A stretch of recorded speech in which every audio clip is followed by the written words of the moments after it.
Hello! Hello, guys! And welcome back, or welcome to Books and Crannies. Episode 2. A book lovers podcast.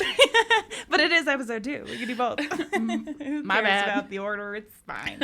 I'm Danielle. I'm Sarah. And we're best buds. You know, if you listen to the first episode, you've heard this spiel. Yeah. But we are obsessed with books, and guess what, y'all?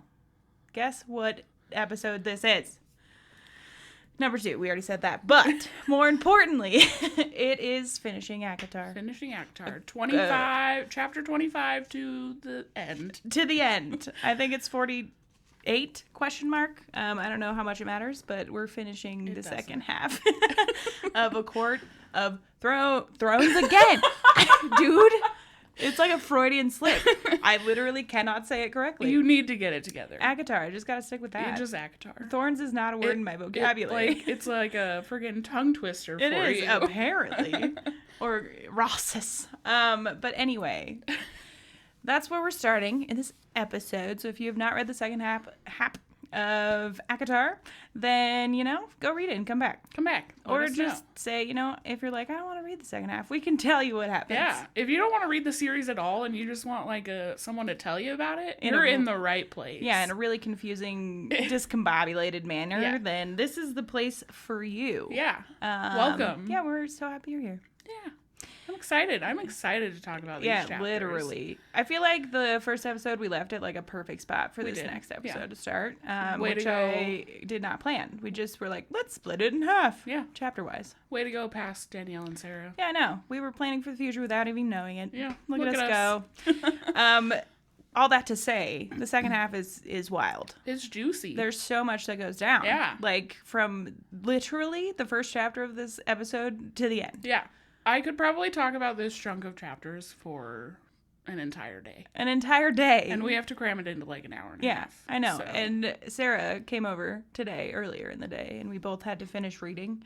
And there were so many things that I wanted to say to you, and it was like, no, we gotta save them for the podcast. We were at like the same part too. So I know. It happened like, that way. Yeah. Yeah. It's getting juicy. Yeah. So where are we starting? What's going down? Well. Chapter 25. Chapter 25. Tamlin's like gone to the border, and Feyre's all worried about him. Oh yeah, yeah. He's out patrolling for some reason. Yep. Which brings back sassy news. Sassy? Ominous, I think, is more a word. Sassy news. Sassy comes back. It's Hey, I'm the news. That was much better than where my brain went, and I'm so glad.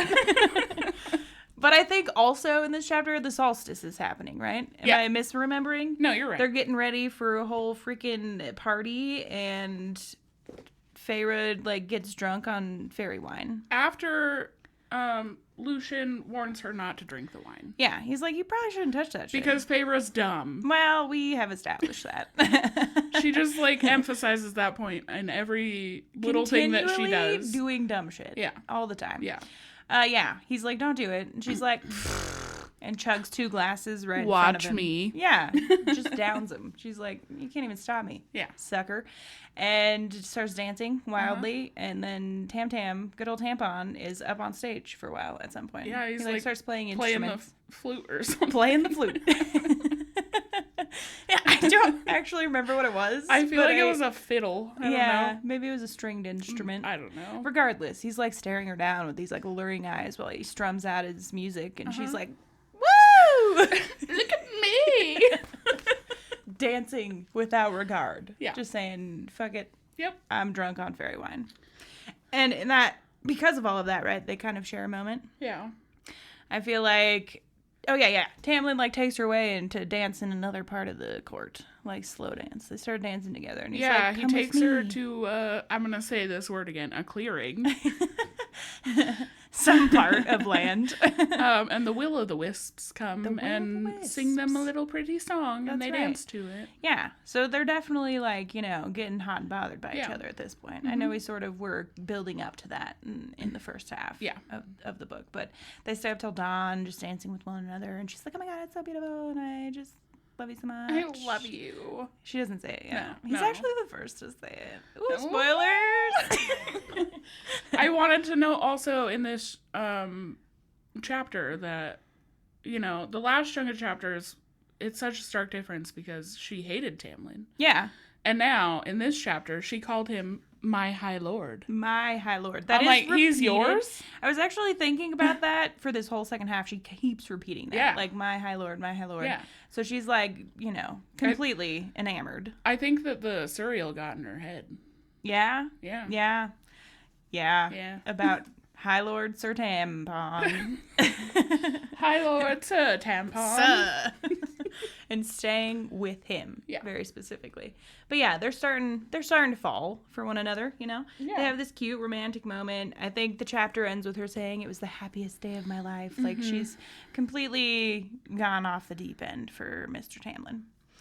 And I feel like Lucian's like, what the hell is going on here? I think he mentioned something. Or he kind of likes it. Yeah, like the next I morning. feel like he still has mixed emotions about Feyre. The next morning, he says something along the lines of, some of the servants told us that you two didn't come home until dawn or whatever. Or whatever the morning I know. sunrise is called. Dawn? Dawn. Dusk is the sunset. Thank you. I wasn't sure. No, you got it. You got it. Nail on the head. Talking about that now and thinking about the rest of the chapters and like all of the information they uncover, I'm like, okay, so Yeah. so sorry. That absolutely registered. I slapped the mic like it was my enemy. Screw you. Yeah. But then they move on to, you know, the next day and shit starts getting dark. Tamlin starts talking about all of his patrolling and stuff and is essentially saying the Blight's getting worse. They had good word that like 12 younglings were killed in the Winter Court. Yes. So the Blight is getting stronger and scarier and more people are dying and he starts getting super worried about like their safety. And I think at this time Rhys shows up. Yeah, I'm like, is it not from recent that they learned the news? I think they were talking about it before he showed up. Okay. Like they were sitting down having a meal and then Tamlin realized he was in the house and he was like, hide that bitch. Yeah. And by the way, y'all, I'm only recently saying Rhys, so if I say Rysand, don't at me, okay? I know that Rice is a weird nickname, but Rysand feels better in my heart.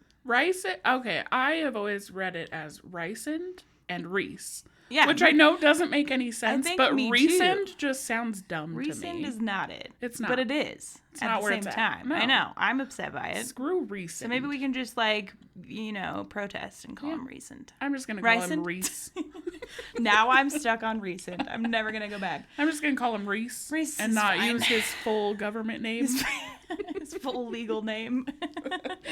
That's fair. Rhys. Okay. So Rhys shows up. Rhys Tamlin's shows like, up. ooh!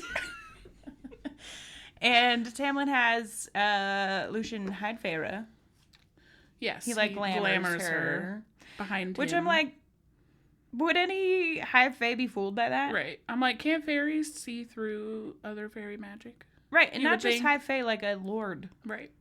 Rhys But is we a don't know lord. that yet, Oh, Danielle. shit, Calm I'm sorry. down. I spoiled something that happens later, but also in this episode. It's fine. You all know it It's if you've fine. read. But yeah, he comes in. He's all freaking, you know, mysterious. I used that word 400 times for him last time, but like Mysterious and kind of arrogant. yeah, He's arrogant. kind of a Oh, dick. he is a dick. Yeah, Yeah. they definitely portray Rhys as like this arrogant, Yeah. freaking I'm hot shit. Yeah. I don't care what you say. I'm the most powerful, dark, spooky guy ever. Yeah. He comes in and just like makes himself at home. Well, he really starts threatening them, doesn't he? He's like talking about Well, this is the first mention that we get of like under the mountain too. He brings that up for some reason. I don't remember why. yeah. First mention. I mean, he's talking about Amarantha. Amarantha. We never confirmed one. way or We another. didn't, but it sounds right. Amarantha feels right in my Yeah. heart.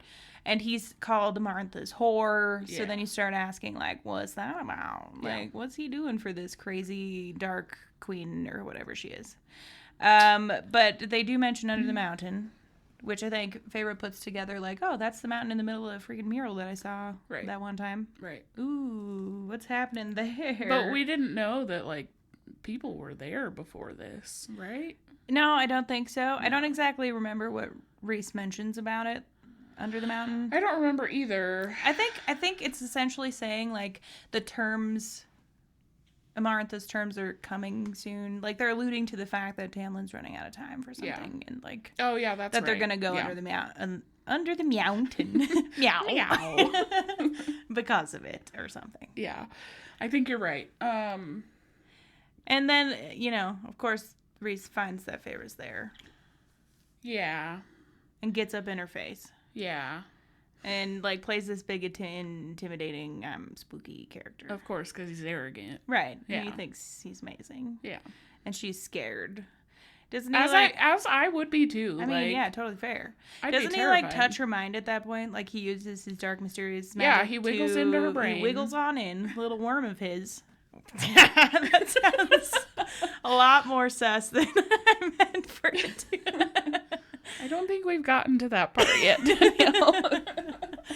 But he starts scraping on her brain. Yeah. He's like, look what I can do. And it, like, is earth-shattering. Yeah. I can imagine. Can you even... That feeling...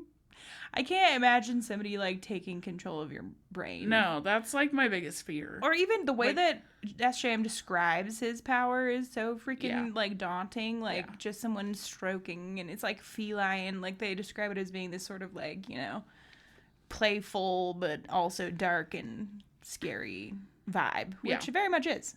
Nobody would like that. I just, like... I don't know, being out of control of my own body. I know. No, thank you. Yeah. Well, and your brain is everything. It's who you are. It's like you. Yeah. Your body is one thing, but like your mind and soul and whatever, if people think there's a soul, like it's all up in there. Yeah. So for him to be like... tickle, tickle. right up on her brain, I'd be upset too. But I think that after he does this... then he, like, makes Tamlin and Lucian beg. Bow to him. Beg. Yeah. Like, get down on all fours and beg him to stop messing with Feyre, right? Yeah. Also, in this chapter or section or whatever, Rhys asks Feyre what her name is.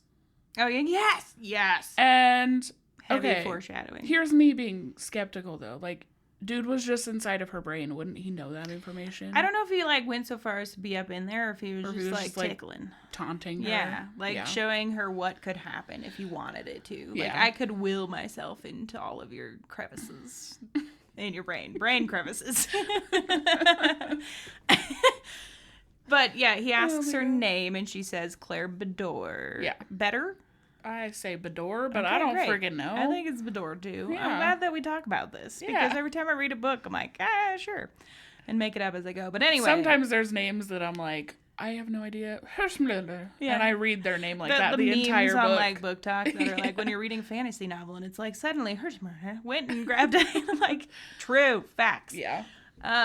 But Claire Bedore...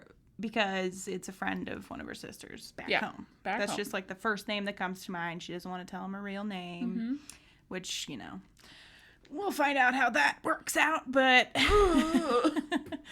but I feel like that whole interaction of him just like terrifying the crap out of her really like pushes her more towards Tamlin. I agree. Yeah. She's already catching feels. She's already falling in for her lord.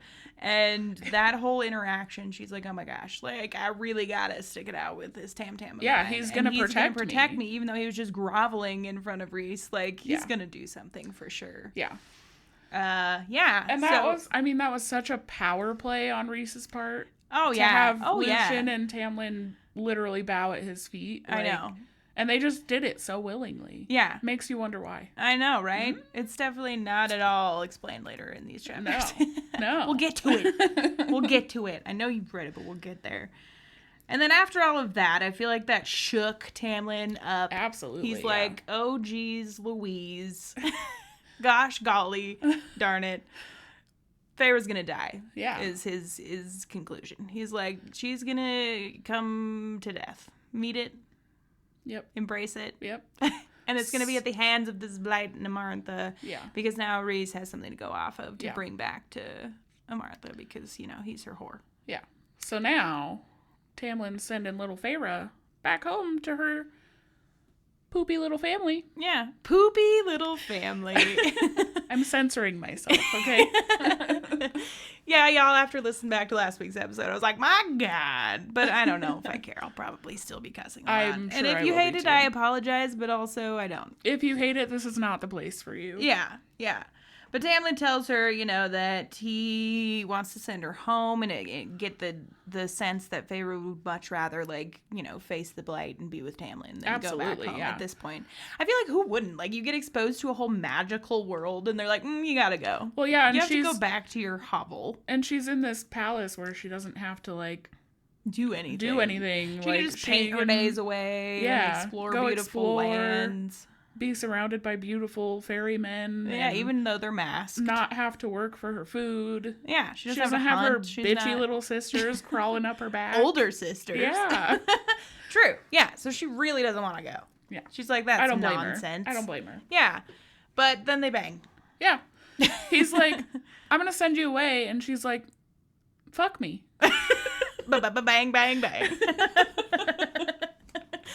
And they share this whole moment of banging. That was like the first true spice we got out of this novel. Yeah. And I wonder if Feyre thought that sleeping with him would change his mind. Yeah. And he would let her stay. Convince him to let her stay. Yeah. And at the end, he drops the hard L. Yeah. He's like, I love you. I think there was something sweet about that, actually. She kept thinking, home, this is actually home. He's sending me to something that isn't home anymore. They bang it out. At the end, she talks about, having thorns and being a problem and, having all these problems. Yeah. And being a problem and having problems. Yeah. And he's like, I love you, thorns and all. Thorns and all, yeah. Yeah. I wrote that down because I thought it was really cute. I know, and it's such, a callback to the title of the book that I'm not going to pronounce or say ever again. Thrones. Court of Thrones. I love you, thrones and all. Yeah. I'm dying, I'm sorry. That's pretty good. But yeah, they have their last sweet little moment, and I think she wakes up hoping that it will have changed things, but Tamlin has her packed and ready. Yeah. Sends her with cases of jewels. And puts her in a frilly, weird-ass dress. The way it's described, I'm like, why? Yeah. Which I guess then we find out she's going back to this, mansion. Yeah, and she has to, her family needs to think that she was with this rich aunt. Yeah, and so they're putting on an air of, I just inherited a bunch of money from this Aunt Ripley. Yeah. I was like, what? Believe it or not. Of all names, Aunt Ripley. Is that her first name? Because that's it's gotta upsetting. Be, yeah. Poor woman who doesn't we have exist. to circle back a little bit, though, before we get too deep into the family stuff. Lucian is pissed. Oh, yeah. He's that Tamlin is sending Feyre home. Mm-hmm. And again, in this moment, I was like, why is he so mad? He doesn't even like her very much. Later we come to find out why he's pissed. Yeah, but he's like, you idiot. It's like, you're really just gonna leave? And it's like, what choice does she have? Right. I feel like even if she threw a fit, hissy fit about it, Tamlin would just knock her out, put her in a carriage, and send her on her way home. She was already knocked out when she went in the freaking carriage willingly. So, of course he'd be like, meh, get out of here. Shut up, you annoying human. little. With your shortcomings that she is so focused on. Although I feel like she started not focusing so much on these shortcomings when she started falling in love with Tamlin. Yeah. She was like, oh, I'm better and everything's good because I have this spicy masked man who can turn into a wildebeest. A wildebeest. But anyway, Lucian's pissed. She leaves. He's mad. She gets knocked out, so she doesn't know where the heck they're going, and ends up on an estate. Yeah, and when she wakes up, she's pissed. Yeah. Why'd you knock me out? Why'd you knock me out, you little butt? So she wouldn't be able to find her way back. Freaking tampon. What little that did. Yeah. But she ends up at an estate. She's expecting this little hovel that they lived in forever, and comes, and it's this grand manor. Yeah. And her sisters come trotting out. Come trotting out, and they don't recognize her. Yeah. Which I thought was funny. I'm like, what? You just... She's been gone for a month. She's not rail thin and starving to death and dirty and so you're like, who's this? Who did you think it was? Who is this stranger that kind of looks like me? Weird. She has my hair. Nesta and her have the same hair, but they can't be related.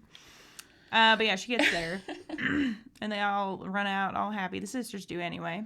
Well, not Nesta. Nesta's acting weird as hell. Yeah, did she not run out? I guess. No, yeah. Elaine does. Yeah, Elaine comes and is like, oh my god, Feyre. Yeah. And I'm useless. Look at me. Nesta's. I mean, I think Nesta greets her when she gets there, and it's very much like, hey. And says something small. Or maybe she doesn't. I don't remember. I do know that, like, she might have. I don't remember either, honestly. I feel like it's just like a, wow, you're home kind of situation. Like, she acknowledges her and is like, okay. Yeah. And moves on and starts acting really sus. While Elaine is like, check out my sweet flowers. And, like, flowers. Dad got me these, says they're from the continent. And he's going to take me to the continent. Which is, like, the first time they mentioned that continent that I mentioned last episode. Yeah. I was like, hey. And Elaine's like, you want to come with me? We're going to go next spring or something and go see all the flowers. While Nesta's just brooding. She's, like, standing by trees, glaring at them, like, creeping. Like, why even be in the same vicinity if you're just going to sit there and glare? Right. It's a lot. Because she's a bitch. She's a bitch. Nesta's story arc is wild. It is. It's so much up and down. Like, yeah, there were points in this chapter where I was like, oh, I kind of like her. Yeah, true. We get to a point where I'm like, okay, you seem kind of cool. Yeah, but then I was like immediately like, oh, immediate no. Yeah. Never mind. But then they look and see, you know, all of these jewels and things that her father starts preparing, and, you know, sees like that she has a bunch of money. She's loaded now. Yeah. Also, though, around that time, Faye was talking about, you know, she's coming off this like high from coming out of Prithian, and is like saying that the magic must have rubbed off on her because they're like, you're glowing and all these things, and so it must have rubbed off, and she's just like riding this like high from being in Prithian. Yeah, and it must have changed her. Elaine asks her at one point too, like, oh, did you meet someone while you were like, yeah, are you glowing because you're in love? Yeah. Shut up, Elaine. Leave me alone about it. We didn't just bang last night. But yeah, so she's all upset. And then she starts like wandering around town. Or she goes back to their town that they used to live in, the hovel. Yeah, and she runs into Isaac. Isaac, she runs into Isaac, and he has his wife. And they exchange glances and smile about it. And she's like, ugh, he's just an ordinary boy. He's no... boring. He's no shape-shifting anger beast. Certainly no high fae. But I'm glad they had that, like, sort of closure, I guess, you know? But she also sees Thomas Mandray. That was the person who wanted to marry Nesta. Yeah. And he seems like a piece of shit. Yeah, he was a piece of work. I think he was with his buddies, and they're, like, laughing about burning down a house with a family in it or something. Yeah. They just, like, casually threw that in there. And I was like, what do you mean? Okay, Thomas. Yeah. I wrote his name down again because of that, and I wonder if he comes up again. But then she goes back to the house that they used to live in. Yes. It's still as it was. Yeah. She gives money to a bunch of villagers and stuff. Mm-hmm. If you came into wealth. I guess, I mean, it's very nice of her. Yeah. I'd probably do the same. Yeah. I mean, she just didn't even know that she would have millions coming home. I can only imagine it's like an exorbitant amount because Tamlin's like, I'm going to hook you up. Right. I mean, he freaking glamored her family to forget her and then made them rich. Made them rich. In the way that it's described, it's like how they came into their money again. I'm like, you didn't think that was suspicious at all. Right. And I'm sure it has to do with the glamoring. But like some guy came and asked the dad to invest money, and then the ships that were lost were found. All of a sudden, after years. Yes. Yeah. It's been how long? And just suddenly they appeared out of nowhere. Like, come on. Oh, and his limp is slightly better. Like his leg is, you know, he had all, they all got hooked up. They did. And they're rolling in it. We also kind of skipped this part, but, oh, never mind. It comes later. Oh. Never mind. Scratch that. Never mind. In all of this, they're preparing for a ball. Yes. Oh, no, we didn't. I didn't. This doesn't come later. I'm going to talk about this now. We learned during all of this that the friggin' glamour that Tamlin didn't work on Nesta. She knows everything. It does happen slightly later, but not okay. enough to be significant. My bad. Spoilers, even though you should know, maybe. But yeah, it doesn't work on Nesta, which I was like... and that's why she was being so sus and brooding. Yeah, that's she's why like sitting back, so just weird like by the trees. Okay, yeah, because Elaine says that Nesta went to go see her. Yeah, like that was the first suggestion that something was going on with Nesta, and Feyre is gardening or something for Elaine, and Nesta comes out and she's like, "Girl, I know you weren't with no Aunt Ripley, because Aunt Ripley doesn't exist." Yeah. And then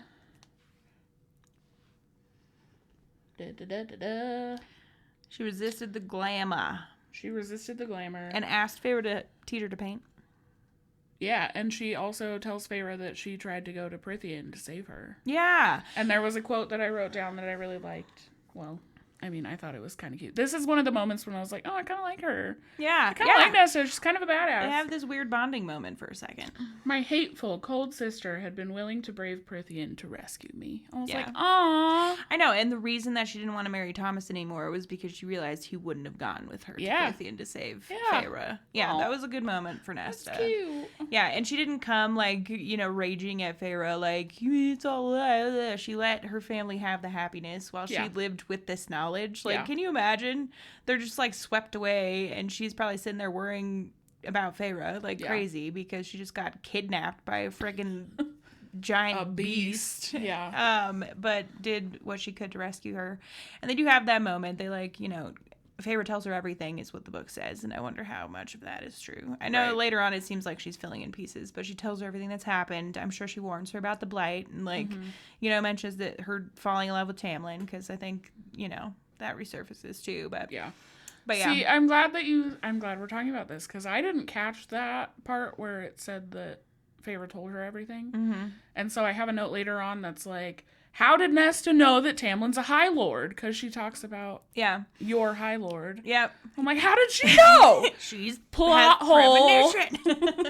Yeah, no, as soon as, like, they have the conversation of Nesta not having been glamored, she's like, okay, tell me everything. That makes sense. Yeah. And she spills the beans while they learn to paint. Yep. And Nesta, is good at making brushstrokes, but isn't artistic. Yeah. That's a whole moment between them. Feyre says, teaching Nesta to paint was about as pleasant as you would expect it to be. I know, which I love. Yeah, I can't imagine it was that pleasant. But I do love that she, like, showed interest in something Feyre was doing. Like, she gets home and Nesta's like, I tried to save you. I'm glad you're home. Like, let's connect in some way. Yeah. It's kind of her, angry way of doing so. It's just being this, like, grumpy lady. But Feyre does describe, she's bitter and freaking closed off ever since the mom died and their fortune was lost. But underneath it all, like, she does love and care, and she just doesn't have a good way of showing it. She hates their father, though. Yeah. Oh, yeah. I mean, he hasn't done anything for them since all of that went down, so it's fair that she, like, holds resentment. I mean, that'd be tough. Yeah. I mean, considering the circumstances, but even still, you have 3 children. Like, I can't even imagine just giving up all hope and letting your kids run the show. Yeah, and Nesta, like, also blames their father for letting their mother die, which I think is very unfair. Yeah, well, I think, what had happened or something while she was sick, because she was sick. She died before they lost their fortune. We figured that out. We had that question last episode. Because she was sick and he was, like, going off to find a cure. Yeah. I'm pretty sure. And also sell stuff, I think. And he just got, like, sidetracked or whatever. And Nesta blames him for not having discovered something before she died. Yeah. Which, like, there's only so much you can do. Right. Is there a cure for that? I don't even remember what she had. But Typhus. I don't know what that is. I don't either. I'm not educated. Somebody tell me if there's a cure. I'm sure it's a real disease. It sounds real. But anyway, then, there's a ball. There's a ball. Which is fine. Yeah. They talk about, like, seasons it reminded me of, like, Bridgerton or something. Like, there's going to be another season where they matchmake the arranged marriages. Okay. And Elaine talks about wanting to do it next year and whatever. Yeah. But they have the ball. They try to introduce her and she's like, meh, I'm not interested. Yeah. But then after the ball, they're all sitting down talking about the ball. And then Elaine and the dad are talking just casually about none other than Claire Bador. And buying her family's property because they're all dead. I know. But Claire's body has not been found. Yeah. Which yeah. is like, I know, but Feyre's like, Where did holy it go? crap, I did this. I did this. That would be, and she's like, it can't be a coincidence. Like, Right. Rhys had that information and took it on his merry way to Martha, and she's got to feel like a freaking asshole at that point. Yeah. Because she just pulled a name out of her butt. Could have been any name, and poor Claire. You could have made up a name, Yeah. Feyre. So, of course, she's Why all you gotta give him a freaking real torn up person? about that. Yeah. But after hearing this, Feyre's all freaked out. Yeah. And she's like, oh, geez. They went there looking for me. Ah, shoot, dang. Ah, shoot, geez, dang. Gosh, golly. But she's like in a freaking fury, like freaked out about that because obviously that means Martha and or Rhys are like coming across the border and trying to murder her. So that means things are going down in Prythian. Why? Why are they trying to murder her? Why do they care about this mortal human so much? Yeah, why are they so freaking gung-ho on the murder of Claire Bedore? I don't know. I don't know. Maybe we'll find out. Maybe. So she wants to go back. And she has this interaction with Nesta, and Nesta's like, you know, you would do anything for Tamlin. Yeah. You should go. Yeah. And I think in this moment, she, like, draws back to the goodbye her father had given her, Feyre, when she left the first time. And Nesta, I wrote it down, said, Father once told you to never come back, and I'm telling you now we can take care of ourselves. So Nesta's, like, allowing her to just forget about them. Like, Nesta's like, I got this. Like, go.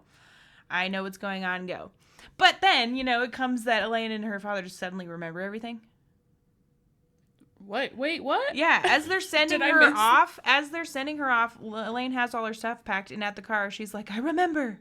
Oh, yeah. But, like, why?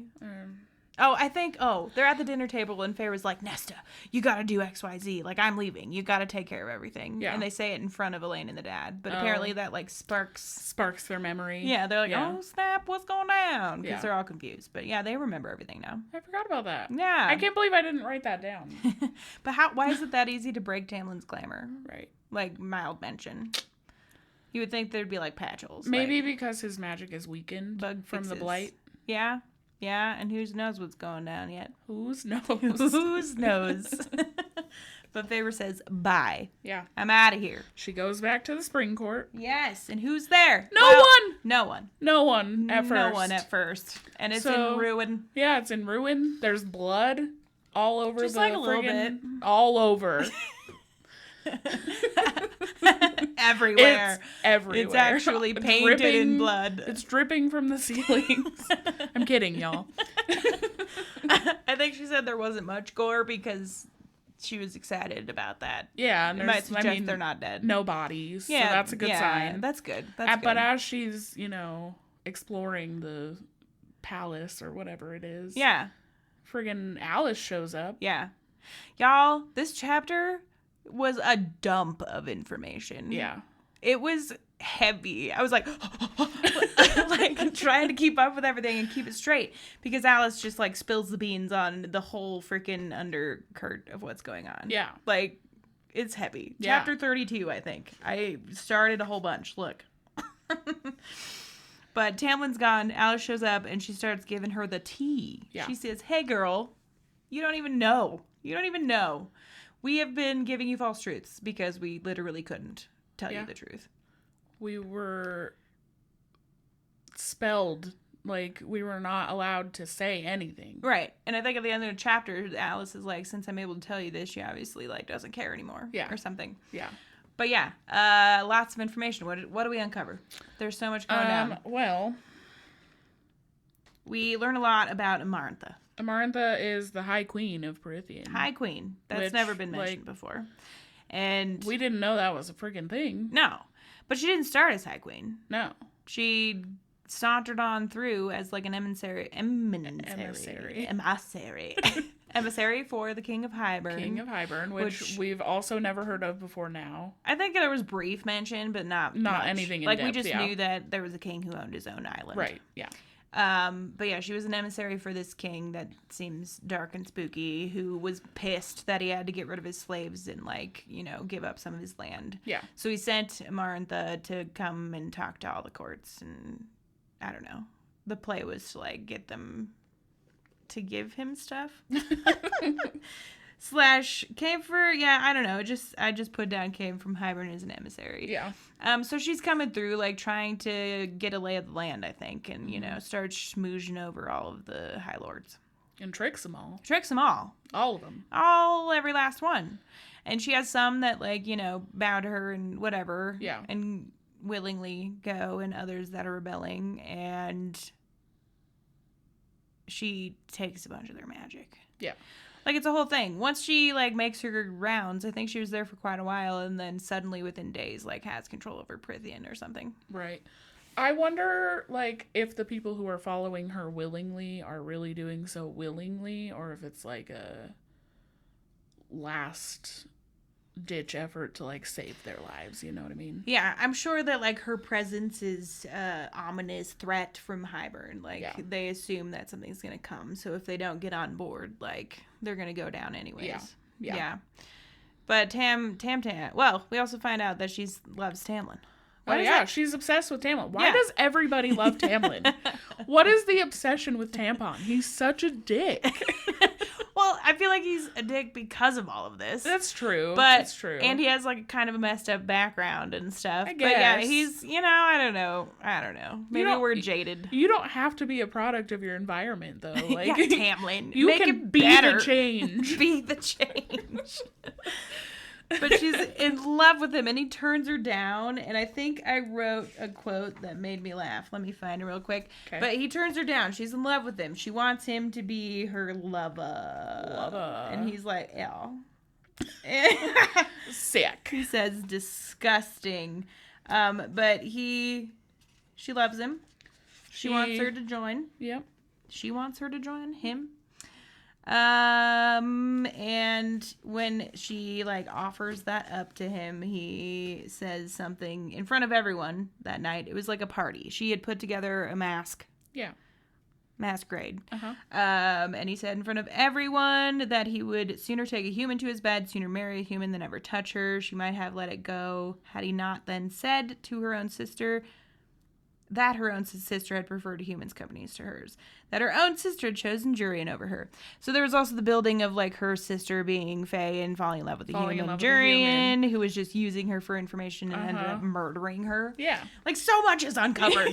This chapter, I was like, you couldn't have, like, broken it up a little bit? My God. It's fine. Now, rightfully so, Amarantha hates humans. Yeah, like, because of Jurian. Because of Jurian and her sister.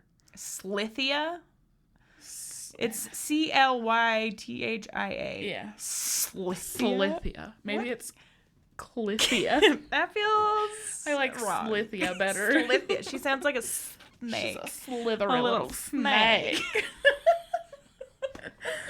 But yeah, she hates freaking humans. And also, because Tamlin's like, ew, no thanks, she puts a curse on him. Yep. And his whole entire court. Yeah. The 7x7 or whatever. Yes. 7 times 7. 7 times 7 years. So 40. Why can't we just say 49 years, guys? Maybe it's because, but aren't there 7 courts? Maybe that has something to do with it. Maybe. I don't know, but why? That's just, can you not just say 49 years? 49. My God. What do you got against 49, Amarantha? Yes. Jeez. But because Tamlin's like, I'd rather love a human than you gross, dirty, angry lady. She's like, okay, well, I'm going to curse you to have to wear a mask forever and take part of your power and all of these other things. Unless... But also... Yeah, unless he has to have a friggin' human girl fall in love with him. Yeah, but not any human girl. No. One that hates you Fae enough to kill one. Yeah. So then all this, shit's uncovered where you're like, I see what went down there. This is why the wolf just let her kill him. I know. I was so sad about that. And it's just like a pig sent out for slaughter. Yes. But they described it being like, eventually Tamlin gave up on trying and the sentries were still like, send us out. Like they were willing to go because they wanted to break this curse. Yeah, so because it affected everyone, not only him. Yeah, but it definitely drew back on your Beauty and the Beast comment in the last episode. I just have to say, I totally did not remember this part of the story when I said that, so sorry if I spoiled it for anybody. No, it's great. You were context cluing. But yes, we find this whole freaking curse is going down, and she, they are essentially trying to force this together because he has found a lot of women in the past that were too afraid of his scouts to kill them, or like older women that would have murdered them, like hunters, whatever. Like nobody had the nerve to go and shoot Faye until Feyre. Right. And so they're like, it's meant to be. Let's bring her in. She can break the freaking curse. And, you know, after 49 years, we can be free of enslavement from Amarantha. And it had to be a member of his court, too, specifically. That's right. Yeah, the sacrifice had to be. Yeah. Yeah. That's so fucked up, dude. I know. Ugh. It's gross. I hate her. I can't say, though, that they mentioned, like, 3 of the other courts rebelled against her rule and were murdered. So I don't know if murder or a curse is better. Yeah, I mean, I'd probably rather be cursed, I guess. I guess. There's a chance out of it at that point. Yeah. Yeah. If you find your beauty to your beast, then you cannot have to wear a mask anymore. Yeah. And other things. I'm sure it wasn't just the mask. Magic. Well, yeah, the magic. So, the way it was put in the book was that... No, wait. Never mind. Forget I said anything. Retract. What else happened? Oh, and you know, in the Summer Court, Summer was one of the ones who rebelled, and that's when Alice's sister was murdered. Yes. And sent, but all of the other courts, minus the Spring Court at this point, are sent to Under the Mountain. They all live under the mountain. Stuck under the mountain. All of their people and them. Yeah. I'm like, how? This is a big mountain. It's a giant mountain. That is like a roomy mountain, unless they're all just on top of each other. I'm sure they're all on top of each other, and it's also a giant mountain. Yeah. Because why would she want people to be cozy comfy? You know what I mean? Yeah. She's evil. Their dictator. Yeah. She wouldn't want them to be all buddy-buddy and having a good life. No. Why do they all have to live under the mountain? Can you not just, like, rule them from other lands? I guess that's, like, putting out more space for less control. Yeah. I don't know, but come on. Yeah, it's gotta be stuffy in there, smelly. Yeah. She just wants everyone to stare at her all the time. Yeah, she's like, bask in my glory and beauty. Yeah. Peeblings. Peeblings. Is that a word? I don't know what peeblings are, but... Sure. We'll run with it. Just pretend it is if it isn't. But yeah, so we learn all of that. Oh, and also they dropped something about the Children of the Blessed at this time being like messengers between courts because they couldn't cross court lines. Yeah. And so these poor fanatics thinking they're going to go find husbands and like get magical lives are actually just being murdered probably all the time. Yeah, I'm sure. That was upsetting. They're just being used kind of like Andras was. Andras. Yes. But yeah, then Feyre's like, wow, that's a lot. That's a lot. And take me there. Take me there because my little human self can save all of these high fae.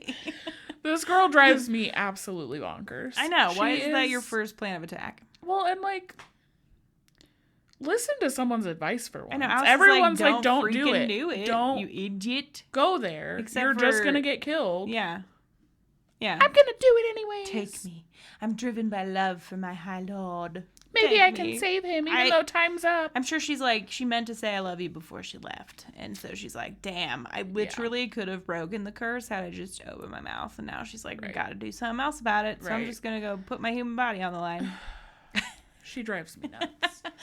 I get it. Feyre. Like, I get it, I guess. I guess. Get it together, girl. I know. It's a lot. Have some, some sense of self-preservation. She has none. No. She's lost all. I mean, she's always, like, talking crap about how, like, not great she is. It's true. She has all these shortcomings. She thinks she's not useless. This woman she could be, blah, blah, blah. Blah, so blah, she's blah. just, like, giving it all up for a man, including her life. I guess. All for a man, Feyre. Relax. Arrogant. Like, not arrogant. Arrogant's not the right word. I don't know. Tampon. A tampon. Not even a man, a tampon. But then, you know, Alice takes her. Yeah. Alice is like, okay, fine, you freaking wild ass. And there is a quote, the way that she sends her off. Do you have something? I do. I have a quote that Alice said to Feyre. It might be the same one. All dark and miserable roads lead under the mountain. That's a good one. It's not the same one. Cool. But that is, like, painting the picture. Very ominous. Yeah. Like, what to expect from under the mountain. Yeah. All dark roads lead under the mountain. And then the one that I was pulling, before she sends her off, she gives her, like, this bucket list of warnings. Mm-hmm. She's like, listen, so there's a lot of rules you should follow before going under the mountain because it might get crazy in there. But she's like, you'll be lucky if she gives you a clean death. Talking about, wow, let me just, like, slow down. Amarantha. We're talking about Amarantha. You'll be lucky if you even get brought before her. A few rules to remember, girl. She said, we don't need that part. Don't drink the wine. It's not like what we had at the solstice, and you will do more harm than good. Don't make deals with anyone unless your life depends on it, and even then, consider whether it's worth it. And most of all, don't trust a soul in there, even your Tamlin. Your senses are your greatest enemies. They will be waiting to betray you. So Alice is just, like, throwing out all these, like, hey, don't be stupid, like, by doing stuff that could be harmful. And she literally does all of them. Yeah, and then there's one point, too, where she says, Alice should have given me more information. Fuck you, Feyre. Maybe you should have listened. Maybe you should have taken the advice that she did give you. Oh, the nerve. I know. After all of that. Yeah, and then Alice sends her off, too, and, like, said that there's a piece of the curse that she can't tell her still. Yeah. Like, there's a part missing that she still is unable to tell her and is like, well, good luck. Bye. I'm leaving to go get my boys. Yeah. My sister's boys. So, yeah, Feyre heads into the cave. And it's the same passage that Tamlin, like, warned the Ator not to use or something. Yeah, and this is when she says, like, she's lost in this cavern, and she's like, Alice should have given me more information. Excuse you? You have made it all but 10 steps. She gave you all that she could. Ugh. That, and, like, you're not doing anything yet. Like, no. Yeah, it's spooky. You're in there and you're like, oh, man, some bad dudes could come up at any time. Like, oh, it's dark. Oh, I don't know my way around. Oh. Why didn't she draw me out a detailed map? Because we had time for that. And I'm sure that if Alice hasn't been captured by Amarantha, she's never been under the mountain. Right, and Alice says, like, at some point when she's telling Feyre all about all of this information that we just learned, she says something along the lines of, like, little lowly creatures like me aren't worth it to her, so she'll either kill us or just let us be, you know? Yeah, like servants and stuff. Yeah. Yeah, and before she leaves, Feyre also says to, like, go find her family. Tells Alice to go find her family, and that Nesta will take care of her. Yeah. And I was like, will Nesta? Because I'm pretty sure she really does not like Faye. Yeah. She is not a fan. And the father doesn't either. Yeah. Yeah. What's that about, Feyre? No. I mean, I guess she might. I don't know. She seemed very willing to, like, make a plan of attack when Feyre left, but... Yeah, I think probably, like, learning all of the information about what was going on with the Blight and... Yeah. Like, everything that Tamlin did for Feyre and her family. Yeah. Maybe changed her mind a little tiny bit. Just a little bit. Went under the surface of her hard exterior. Just a little bit. Anyway. You can still see it through that, like, see-through layer, but it's there a little bit. Kind of. But yeah, she goes in, and what does she encounter? The first thing she encounters is the Ator. The Ator! Of course. She gets into the freaking hallways, and she's like, I'm gonna hide. I'm gonna be stealthy. And immediately gets caught. Yeah. Immediately. Because of course she does. She's a human. She does. Why would she just think she could gallivant in and do some grandiose rescue? Because it's Feyre. The Ator's like, yeah, I mean, I smelled you coming for like freaking 5 minutes. I've been behind you the whole time, like, ready and waiting. And he brings her to the throne room. Yeah, he brings her to Amarantha. Oh, Amaranthi. We finally get to meet this bitch. And she is described as, like, you know, pretty, but also there's something under there that's, like, holding back the pretty. Like, there's something dark going on. I'm gonna read it. Yeah. She encounters Amarantha at last, and at her side is good old Tammy. Good old Tammy. So, Amarantha sorry, I slapped the mic. Amarantha is described. Her red gold hair is neatly braided and woven through her golden crown. Of course she's wearing a crown. The deep color enriching her snow white skin. Which, of course, she's white and pale pasty. She's under a friggin' mountain. Yeah. Everyone's got to be pasty at that point. She has ruby lips and ebony eyes. But something that sucked at her beauty, some kind of permanent sneer to her features that made her allure seem contrived and cold. Yeah. It's so she sounds evil. like a really nice gal. Yeah. You know, she sounds really lovely. Don't you want to be her friend? I do. Yeah, Danielle and Amarantha till the end. If only. Just kidding. But yeah, she gets there and Martha's like, "Who are you?" Ah! Y'all, I am so. This is not the night. My hands are too wild.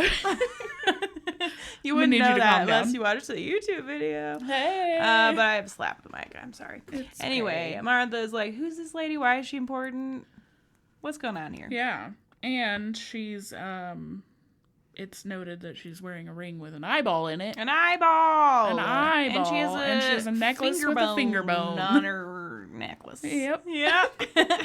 So she seems really lovely. Yeah. And she asks Theodore, like, why is this lady here? Why did you bring me this mortal? Why is she here? What do you want from me? And, Tor's like, well, she was snooping. Yeah. And she came all the way from Springcourt. Mm-hmm. And so they, like, put 2 and 2 together. Yeah. Only then to find that poor Claire. Poor Claire. I can't even with them. No. Not only did they torture her to death. Yeah.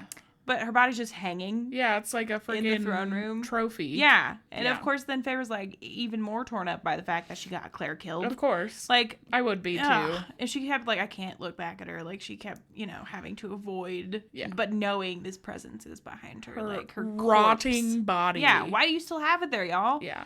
Ugh. Can you imagine the smell? I don't want to. That whole place has to stink. Yeah, it's gotta be stanky. I'm sure she's not the only dead body in the hood. You know what I'm saying? No. Ugh. But, which we'll learn later because, bones. Yeah. Yeah. Yeah. Bones. Bones. And during all of this, while Martha's like rubbing it in her face that she tortured and murdered this Claire, thinking that it was Feyre, Tamlin's just like stone cold. Mm-hmm. No emotion. His face doesn't let on to anything that he even acknowledges her presence. He's just like stone cold next to Martha. Basically, he hates her now. Right. Yeah. So then Feyre's like, I love him. She tries to break the curse by saying, I love you. Yeah, didn't she say, like, I came to claim my High Lord? That's mine. Or something like that. Give me him. And he's like, for those listening, it was a bored blank face. But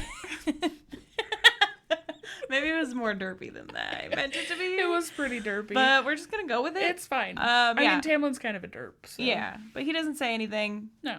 Feyre professes her love, and Martha's like, stupid human. Yeah. And then it's like, here's how you can break the curse. Let's make a bargain. Let's make a bargain. One of the first things Alice told you not to do. Come on. Come Feyre. on. Come on. Don't make a bargain. Yeah. But she says to break it, you got to do 3 challenges. 3 challenges. 3 challenges? On every... 3 challenges. Like, was there a different word for it? Challenge feels like... I feel like it was tasks. Okay. 3 tasks. Tasks. Every full moon for the next 3 months or whatever. Something like that. Yeah. Why do you gotta do it 3 months? Why do I have to wait a whole month? Can we knock out all 3 right now? Chop, chop. I mean, I guess if the challenges are going to be super taxing. True. But you don't need a month. Right. Between. Why does it have to be on a full moon? Why? Maybe there's something... I don't think they ever talk about that. They're just like, yeah, that seems like a good time. I'm going to drag out your torture as long as possible. Yeah, 3 months, which is insane. Or she gives her, like, there's a riddle. She says you can solve a riddle at any time for his immediate release. Because in this bargain, they're like, yeah, we'll release his court and he'll be free and y'all can gallivant and be happy. But they, like, don't put a timeline on it. Don't put a timeline. But the riddle has a timeline. The riddle does. And they specify that it's Tamlin and his whole court and Feyre will be free. Yeah, with the riddle. With the riddle. Right. But the other one, Feyre's not thorough. No. So that's She tried. Yeah. I'll give her credit. She really tried. But after she's like, yeah, cool, let's do it. Let's shake hands. Yeah, I got this. Let's shake hands. Give me your bony little white fingers. And the one around your neck.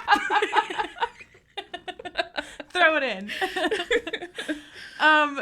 Then she's beaten. They just beat the crap out of her after that. Yeah, until she's unconscious. Yeah. Break her nose. Mm-hmm. Throw her in a friggin' jail cell. A dungeon. Is how she describes it. A dungeon cell. Yeah. She wakes up and she's like, oh, jeez. What did I get myself into? Ow, my face. Ow. I got bludgeoned. Yeah. My nose is broken. And I'm dumb. What did I get myself into? But then good old Lulu, L-Dog, visits her. Comes and fixes her nose. Fixes her face up a little bit. He also, not too much, though, so that no one suspects anything. It's not obvious. Yeah. He also does tell her that the eye and the finger bone are Jurian's. Yeah. And that she now gathers that Jurian's, like, soul is captured in with his eyeball and can see everything. Because when Martha's talking, she's like, look, with her ring. Yeah. She's like, check it all out. Can you imagine what kind of existence that would be? Just, like, being an eyeball. Just being your entire being is an eyeball. An eyeball and consciousness. Because I imagine it's like his whole mind. So yeah, like it's gotta be. He can retain everything that's going on. So he's just seeing Amarantha's reign. Yeah. And like torture and murder and all of these terrible things. And she's like, yeah, this is because of you, essentially. Yeah. Like, it's a big old fuck you to Jurian. He can't even rest peacefully. He's got to watch her then destroy the world around her. Ugh. Which is disgusting. But yeah. Oh, we also learned... sorry, I'm gonna backtrack a little bit. Rhys lies to Amarantha. When Feyre first comes in, because Amarantha is like, you said that bitch hanging there is the one that you saw at Spring Court, and he's like, all humans look the same to me, which is bullshit. Yeah, it's obviously bullshit. Obviously bullshit. The fact that, I mean, then you start questioning, like, Rhys's intentions. Yeah, why? And then why is he, like, giving Feyre any grace? And also, he allowed an innocent person to be murdered. To die. Yeah. But, like, that's shady. But then like, why Tamlin is he protecting did too, Feyre? To be fair. Yeah. Yeah. Why is he protecting Feyre? All of it was to protect Feyre, too. I know. Both of them. I know. Why? Why is she... She must have some really good pussy. She has something to go after, and it's not her brain. I'm just kidding. Absolutely not. She keeps making dumb choices. Absolutely is not her brain. Not at this point. Well, isn't she only like 19? She's like this like child who's freaking just trying to deal with a world of magic and like war and you know survival, and but she doesn't make good decisions. That's fair, but when you have 17 people warning you not to do something and you go do it anyway, at that point you're dumb. Yeah, it's true. She needs to just take notes about life. Remember Get a notebook. Clearly they just fall out of one ear. You know? Yeah. Yeah. Yeah. But yeah, Lucian like fills in some blanks about Amarantha and Jurian's past and like why Amarantha is where she is. Like she murdered him, they warred a bit, and she took a bunch of land, and now she's gung-ho about murdering all of the humans. Yeah. And then she ponders over the riddle, which, do we want to read the riddle? Sure. I have it marked down. Marked easily? Yeah, I do. Because the riddle, I want to know if you had any initial thoughts about it. I know we find it out at the end, obviously, but like, if you had any thoughts about what it could be. So the riddle is, where do I put my book without slapping this? There are those who seek me a lifetime, but never we meet. And those I kiss, but who trample me beneath ungrateful feet. At times I seem to favor the clever and the fair, but I bless all those who are brave enough to dare. By large, my ministrations are soft-handed and sweet, but scorned I become a difficult beast to defeat. For though each of my strike lands a powerful blow, when I kill, I do it slow. This is on page 313, if anyone wants to know. So I didn't really have any initial thoughts because this is actually one thing that I did remember from the first read. Yeah. And I can't remember what I thought of it 9 months ago when I first read this book. So that's fair. Especially knowing it now at the end again, I'm like, it's very obvious. It's so obvious. It's very obvious. When you know it, it's obvious. But I feel like that's every riddle, so we're like, yeah. It's so obvious. Literally, that's how they work. They're meant to be. If you pick up on enough context clues. But yeah, so she gives this cryptic riddle, and it's like, if you can think of the answer anytime, you can leave immediately. Anytime before your last trial, right? Yeah. Or anytime. She could do it in the middle of a trial. Okay. Yeah. She could give her the answer literally anytime. And it would be an immediate break of the curse. Yeah. So after all that, she's healed up a little bit. First challenge comes up. Oh, the friggin' Midgard worm. Midgard wormy. Ooh, creepy little wormy. What immediately came to my brain when talking about this worm? What? That giant worm in SpongeBob. I thought you were going to say something much weirder, but I can totally see that. What came to your mind? I don't want to talk about it on this podcast. That's a different subsect. No, the SpongeBob worm. Yeah, do you know what totally. I'm talking about? Yeah. He's just like, Yes. Yeah, so that is what she encounters. I feel like it's pretty accurate. Like, the SpongeBob but probably worm. more creepy. I mean, a little more intimidating, sure. probably. Yeah. Maybe a little more gross. Yeah. I mean, he's swimming through his own poop. Yeah. And decaying humans or other beasts. And it might not eating be people. whole arms and... Yeah. Yeah. It's just like... SpongeBob, you know? Yeah, so imagine that. So Feyre gets there. Martha's like, do you know the answer to the riddle? She's like, no. So she throws her in these trenches of gooey, sticky mud and is like, good luck. And what messed me up for all of this, too, is that just all of the Fae there are just standing around the trenches, like, cheering and stuff when she's in danger and just, like, being all around pieces of shit. Yeah. I can't fathom being in that situation. I cannot either. Where, like, everyone is just rooting for you to die. Yeah, they're excited about your death. They're excited for the giant SpongeBob worm to come and swallow you.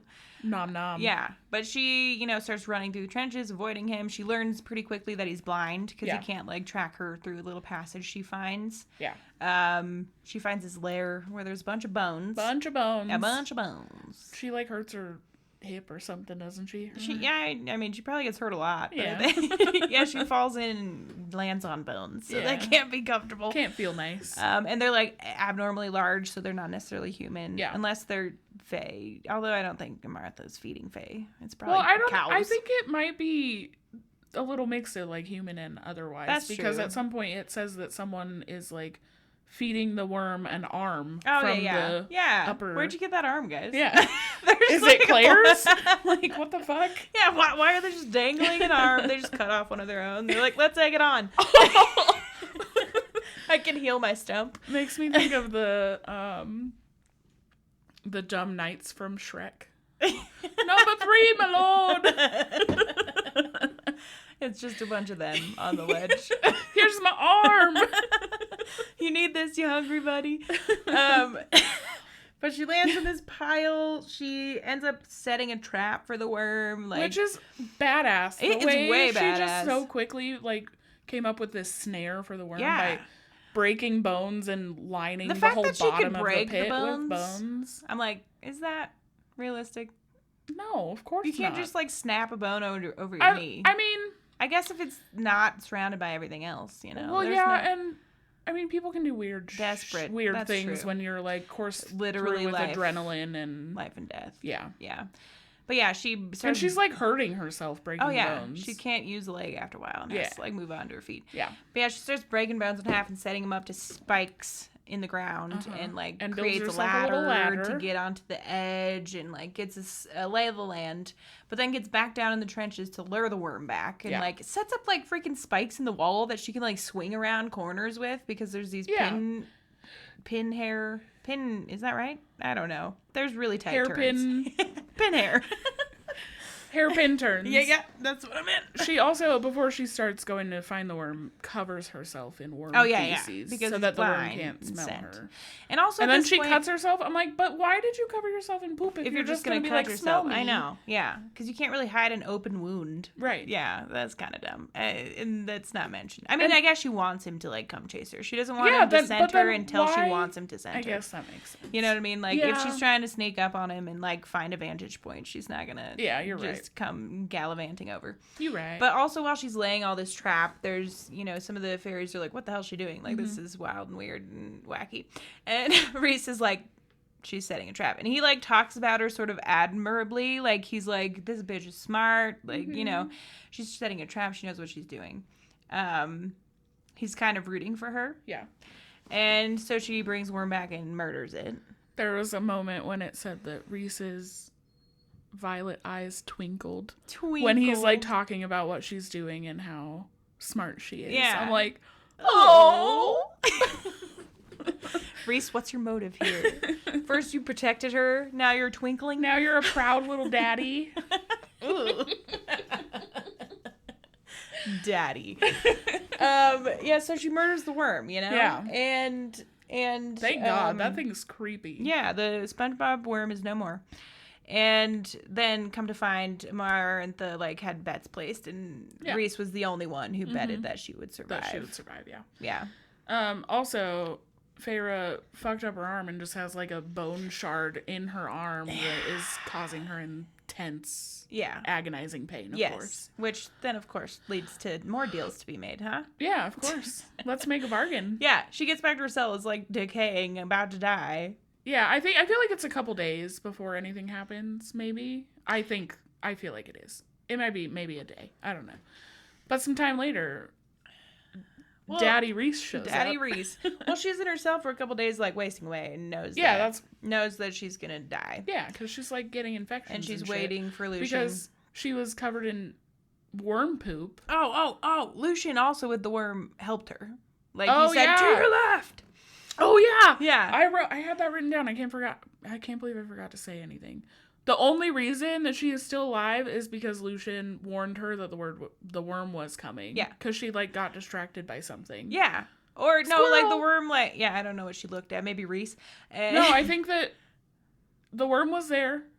And then they she were turned feeding back, him an arm. and he wasn't there. She cut herself, and then turned back, and he was gone. Yeah, and he, burst through a wall or something. And then Lucien's like, to your left! Yeah. So Lucien helped her and paid for it. Yeah. And so she's, expecting Lucien to come help her, but he, got lashed 20 times by Tamlin. Which she doesn't know. Yeah, not yet. So she's like, why isn't he coming? Yeah, I'm gonna die. This blows, not this way. At least let me get through the freaking challenges, whatever. Yeah. And then good old Twinkle Eyes Daddy shows up. Rhys. Daddy Rhys. Shows up. He appears out of darkness. It's just like... He's a shadow. Yeah, I Shadow love Man. him. I love his magic so much. Me too. But he appears, and he's like, hey, what's good? You're dying, for sure. I'll make you a bargain. I'll make you a because, bargain. No one told you not to make bargains under the mountain. Yeah. So let's do it. Yeah. And he essentially says that he'll heal her arm. Heal her is if he gets her. Yeah. The bargaining For her chip time. is her. Yeah. I think it literally says you, and then, 2 weeks out of the month, once all this is over, you're going to come stay with me. Yeah. And then she bargains a little bit to get it down to a week. Mm-hmm. And so then he heals her, and she's left with a freaking arm of tattoos. A swirl of... A swirly whirly tattooed arm and hand with an she's got an eyeball on her palm. Yeah. And she's like, what the damn hell? This wasn't a part of the deal. And the eyes like... That was blinking for those who are listening. Oh, yeah. Audio platform. Yeah. Sorry. The eyes is sus. She feels like it moves and watches her. It's the whole thing. So she gets the sign and she's like, well, I didn't know that would be a part of it. Now I'm marked. Now Tamlin's going to know that I made a freaking deal with the devil. How would you feel about that? Having an eyeball on your palm when you have to poop.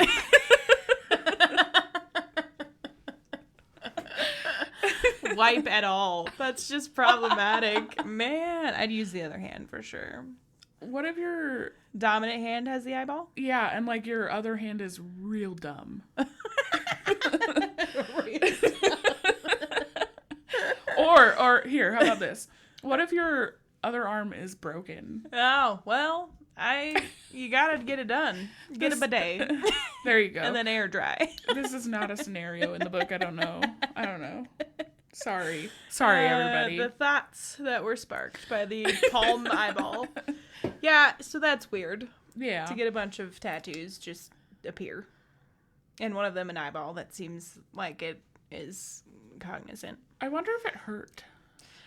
I don't think so. I feel like it describes her passing out and waking up and not being in pain anymore. I forgot about her passing out. Yeah. You're right. Because he, like, starts twisting her arm. In yeah. the freaking, like, when they're making their bets or what, or bargains? Yeah, bets. She's like, no, I'm not going to make a bargain with you. And he's like, I'm going to poke your bone sharp. Twisting it. Oh, God, that made me so uncomfortable. I have such a visceral reaction to any description of terrible pain. Me too. It, like, physically makes me nauseous. I feel like I feel the pain. Same. Obviously not to the extent that they're feeling it, but like that was one of those times where I was like, ugh. I feel it more in my stomach than like and I get my arm hurts thinking about your arm hurting. You know, the willies. Yeah. My whole body makes cringes. me want to vom. Yeah. So that happens. And then after all that goes down, they start making her do these like household chores. But they're impossible. Yeah. Like the first one, she's got to mop. She's got to mop with dirty water. The floor, clean all the mud off with muddy water. Yeah. But then Lucian's mom comes and helps her, which we didn't talk about. When she first gets to the court, they ask her real name, and she like won't give it up. So oh my gosh, Amarantha has Rhys, put a hold on Lucian's mind, and Feyre gives up her name to save Lucian. Yeah. So that's why the mom comes and gives her clean water. She helps her. Or like Lady of the Autumn Court. Lady of the and she just leaves as quickly as she arrives. She's like, here you go. Thanks for saving my son. Okay, bye. Yeah. Don't want anyone to know I'm helping you. And then the next one is really dumb. Getting lentils out of ash in somebody's room. Some dark, shadowy, creepy chamber. Yeah, some weird chamber. And if the occupant comes back before it's done, then you'll probably die, is what they tell her, basically. Yeah. And lo and behold, whose chamber could that be? Who could it be? Daddy Rhys. Daddy Rhys back at it again. And he comes in and he's like, what are you doing? Why are you in my chamber? Why are you here? Why are you sorting through my freaking fireplace ash? Which, I don't feel like they told her that she had to sort it. They just said clean it. I'm pretty sure they said to take the lentils out. They dumped a bunch of lentils in there. And okay, they said, like, get the lentils out. Take the lentils and some of the ash. Yeah, out? why are like you no just one's gonna leaving the notice. ash? Oh, some of my ash is gone. He wants to keep the ash. Don't you clean ash out of a fireplace anyway? Right. What the hell? Yeah, I don't know. I feel like they told her to get the lentils out because she starts pulling them specifically. Yeah. And I'm like, but okay. But they didn't tell her not to take any of the ash. True. Yeah. Use your brain, Feyre. Jeez, Feyre. Come on. Unless they did and we forgot, but that would be a really dumb rule. But the whole thing was dumb, so it's possible. But yeah, then Rhyston shows up and he's like, what are you doing? Like, I never sanctioned this, and they must just think that I'd have fun with you when I come back. Like, I'll play with you. Yeah. And so instead he cleans her up, cleans up the fireplace, and he's like, you don't got to do that. And he also just don't do it. He also talks about how his magic is like of a deadlier variety than Tamlin's, and also alludes to the fact that Tamlin's magic is like insanely powerful. Yeah. Or maybe not at this point, but eventually no, I think that's later. But at this point, he does show Feyre his wings. I was going to say something else. He showed Feyre his wings. Wiener. Yeah. He does, yeah. He's just like, hey, look. Whip it out. Like, what book are you reading, Sarah? Some weird fanfic. But no, yeah, he does show that he can also shapeshift, because she asks him, like, if all High Lords can do that. Yeah. And he's like, I mean, yeah, but everyone's different. Yeah, and he's like, ooh, spooky. He's got wings with talons. Look at my wings. His feet and hands become talonous. I don't know if that's a word, but we're going with it. Uh-huh. And then he also orders the guards to stop making her do shit. Yeah, he orders them not to touch her and to stop making her do chores. So he just keeps on doing stuff to protect Why? Feyre. Why, Rhys? What is his obsession with her? I don't know. It's pretty weird. But especially for Amarantha's whore. God. Yeah. Clearly you got other priorities. So that all goes down. What happens next? I feel like this is when Rhys starts taking her and painting her. Uh-huh. Yeah. Yeah. 2 weird shadow servants that enter the same way as Rhys does. Who are they? Yeah, I don't know. We don't know. She never sees their face. They're just shadowed in shadows. Cobweb dresses. Yeah, she literally can't see them. And they just, like, pull her out of her cell, bathe her, and put her in some flimsy gown with paint all over her. Yeah. Like, she's basically naked and painted. And is like, what? Why? Why? No mention of what's going down. And then they take her, or Rhys shows up, like, in the room. And she's like, of course it's this guy. She thought it was Martha doing some stupid, dumb stuff. Right. But no, it's Rhys. He's having her painted and prodded. So weird. So he can take her to the parties. Yeah, and he says, I don't know, like, how this came up or anything like that, but he says, I don't like my belongings tampered with. Well, which is, like... Yeah. If someone touches her when she's covered in paint, he'll know. Yeah. I'm so like, he's like claiming her as his property. Excuse me. Because of this deal that they made.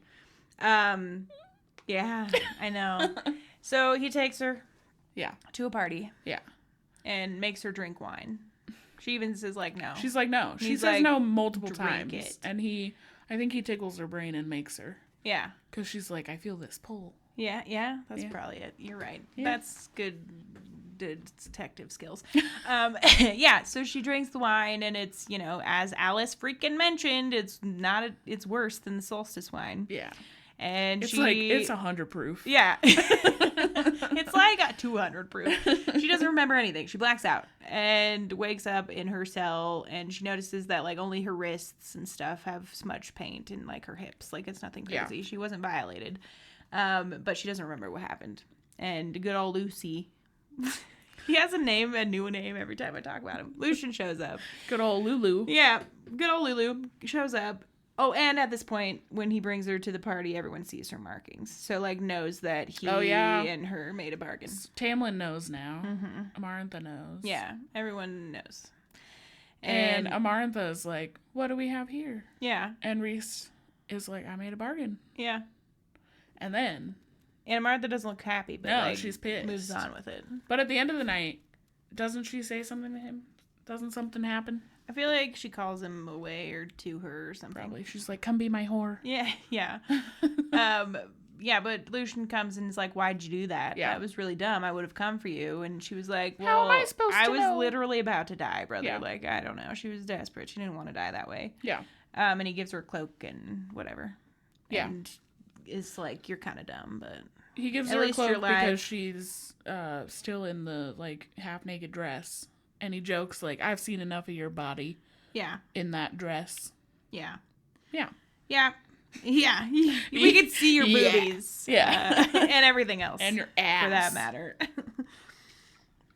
After that, like, Rhys summons her again and is talking about how the second test is coming up, and it seems like he wants to warn her about it in some way, and they talk a bit about Amarantha because he comes like exhausted after having to deal with her. To her cell, and she's like, what are you doing here? Yeah, and he's like, I just wanted some quiet. And she's like, well, I'm your captive, and he's like, yeah, but not a sex slave. So like it alludes to the fact that he's been made to be her whore. So it is confirmed that he is in fact banging Amarantha. Yep.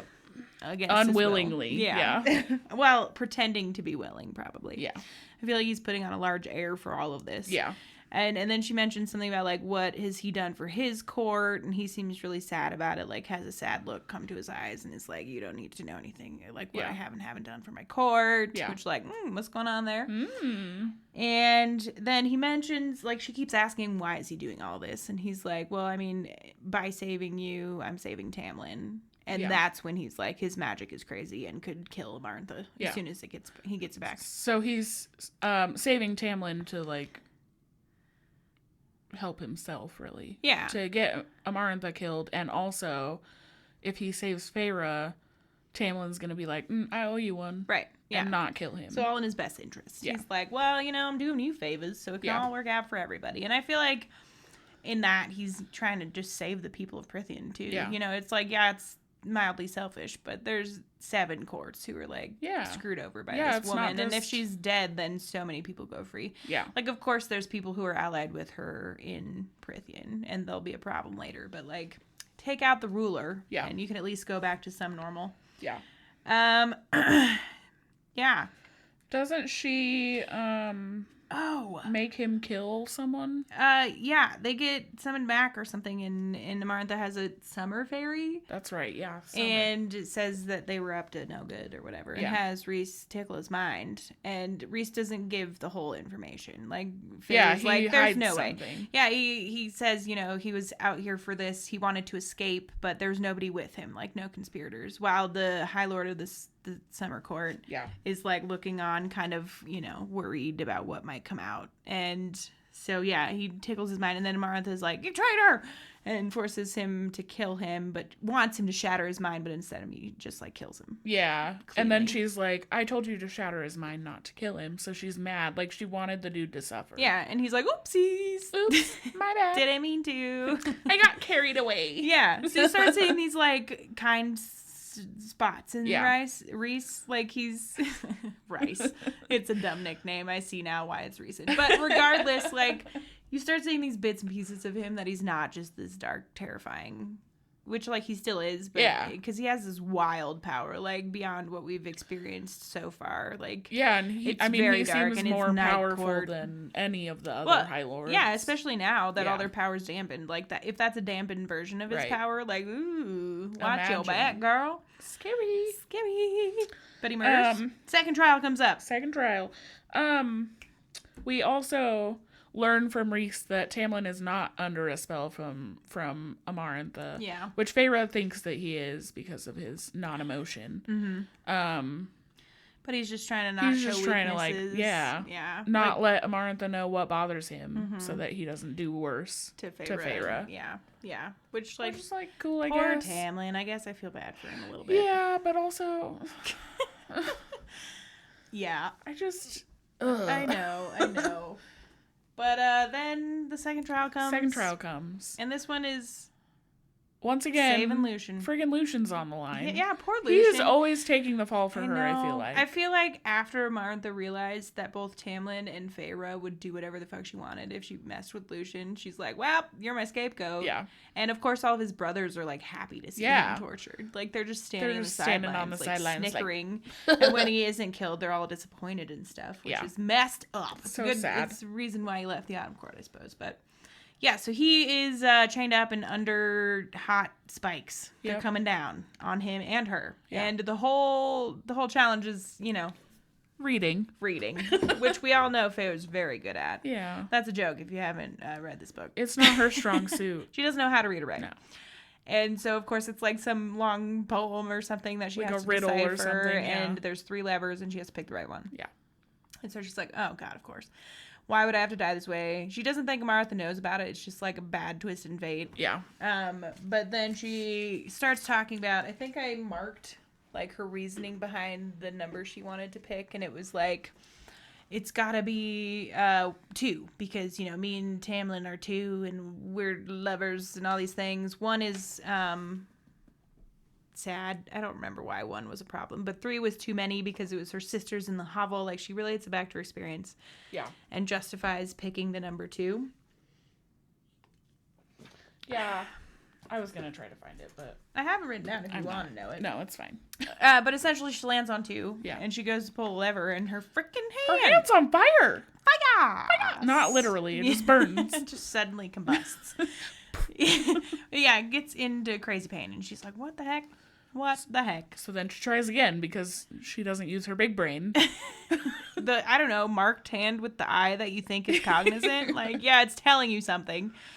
So she goes and tries them again, tries Yeah. each of them, and number 3, I think, is it's doesn't 3. hurt. Yeah. And so she cheats, basically. Yeah. Freaking cheater. You didn't even play by the rules. I know.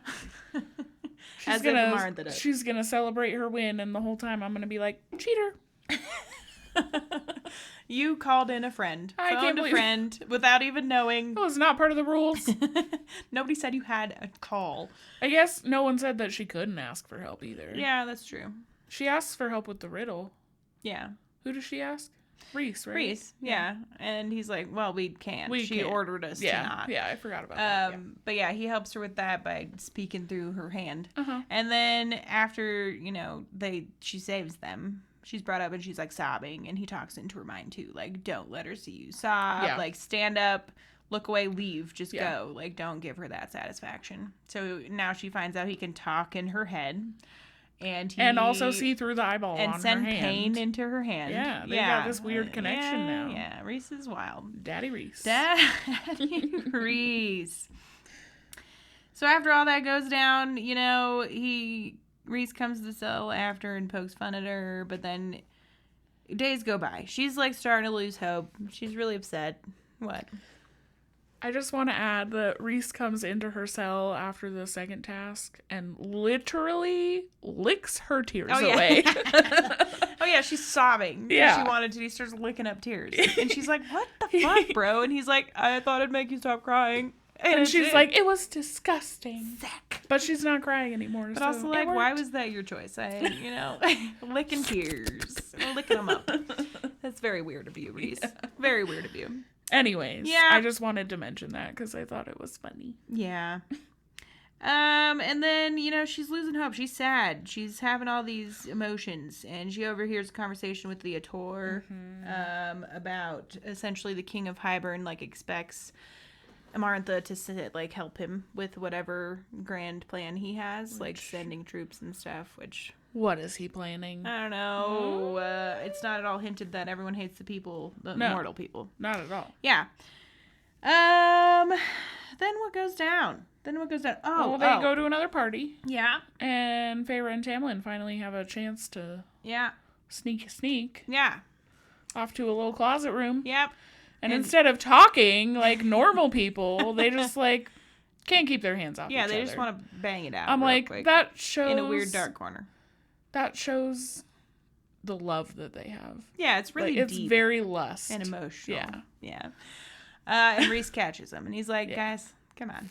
You're idiots. What are you thinking? You're really dumb. Makes the paint disappear off Tamlin's hands. Yeah, sends him on his way. Because she's painted, of course. Right, obviously. This is another one of Rhys's ploys to, keep her safe, too. You know what I mean? And I do wonder if, the paint alerts him in some way. Right. If it is smudged and messed up, if he knows about it, and that's why he showed up. Oh, I don't know if he would need that because he has the eyeball on her hand. Yeah, that's true. True. I'm sure that alerts him. Well, and he said, I don't know how you expected people to not notice you, or, not to notice you gone. Right. What the hell are you doing? And he tells them they're dumb, because they are dumb. Yeah. Why, what? Stop. When both of your lives are already on the line, you don't need to be sneaking away to get a quickie. Yeah. So he sends Tamlin out. Tam away. And then knows that freaking Martha's coming and starts kissing up on Feyre, acting like he's just taking advantage of her and, being an asshole. But saves her, essentially. I feel like she would have not been happy if she had found her and Tamlin, because, she's obsessed with Tamlin.